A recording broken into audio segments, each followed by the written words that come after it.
+2 പഠിക്കുമ്പോഴുണ്ടല്ലോ ഞാൻ നാടകത്തിൽ എത്ര കഥാപാത്രമായിട്ട് അഭിനയിച്ചിട്ടുണ്ടെന്നറിയോ? എന്തോരം സമ്മാനം എനിക്ക് കിട്ടിയിട്ടുണ്ട്.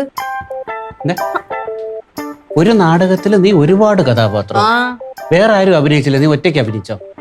സംശയം ഉണ്ടായിച്ചേനെ. എടി നീ അഭിനയിച്ചതാ? എന്ത് കേട്ടില്ലേ? കേട്ടില്ല. ചെവിക്ക് വല്ല കുഴപ്പമുണ്ടോ? സംശയം ഉണ്ടല്ലേ ചേനെ? സംശയം ഉണ്ടോ? വേണം സംശയം ഉണ്ടെങ്കിലല്ലേ അപ്പച്ചനെ വിളിച്ച് ചോദിച്ചു നോക്ക്. അപ്പച്ചൻ പറഞ്ഞുതരും എന്റെ സമ്മാനത്തിന്റെ കണക്കൊക്കെ. ഈ അഭിനയം എന്ന് പറയുന്നത് നീ എന്റെ മുന്നിൽ കാണിക്കുന്ന ഈ പരിപാടിയല്ല. അഭിനയം എന്ന് പറഞ്ഞാൽ മനസ്സിന്റെ ഉള്ളിൽ ടാലന്റ് ഉണ്ടാവും. നീ ഒരു ദിവസം ഒരു കഥാപാത്രമല്ല ചെയ്യുന്നത്, ഒരു 9 കഥാപാത്രമെങ്കിലും എന്റെ മുന്നിൽ ചെയ്യും. ഇത് അതുപോലെ അല്ല മോളെ. This is real talent, raw talent എന്നൊക്കെ പറയൂലേ. ഇംഗ്ലീഷ് പറഞ്ഞൊന്നും പേടിപ്പിക്കണ്ട. അഭിനേതാവേ, എന്തോ എന്റെ പൊന്നു മക്കൾക്ക് വേറെ ജോലി ഒന്നും ഇല്ലേ? ഉണ്ട്. ഇല്ല. നാഷണൽ അവാർഡ് വിന്നർ ആലീസേ, നാടകത്തിലെ എല്ലാ കഥാപാത്രവും ഇവളേക്ക് ചാട്ടവാറിട്ടടിക്കണം.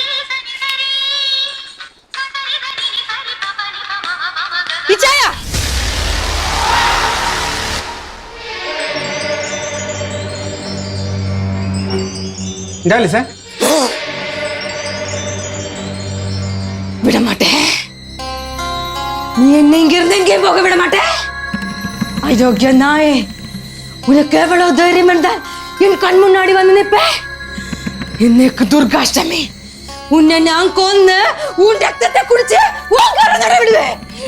ഗംഗെന്ന് വിളിക്കുന്ന കേട്ടോ, ഗംഗെന്ന് വിളിക്കാൻ വിടടി. ഗംഗെന്ന് വിളിക്കുന്ന കേട്ടോ. നകുലേട്ടനാ ഒരെണ്ണം ഇട്ട് തന്നോണ്ടല്ലോ എന്നെ ഓവർ അടിയത്.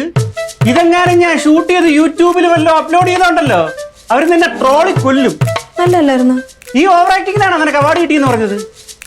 അവാർഡൊക്കെ കിട്ടിയിട്ടുണ്ട്, അത് സത്യമായിട്ടും പറഞ്ഞതാ. എന്റെ പൊന്നമ്മച്ചി, എന്തുവാടി നീ 3 പ്രൈസ് കിട്ടിയിട്ടുണ്ട്. എങ്ങനെ തിരിഞ്ഞതെങ്ങനെ?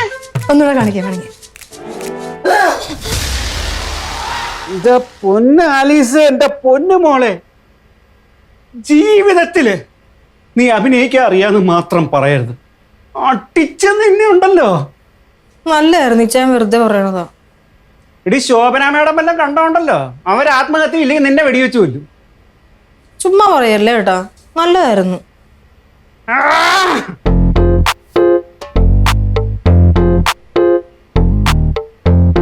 കുറച്ച് ഓറല്ലേ ഉണ്ടായിരുന്നുള്ളൂ.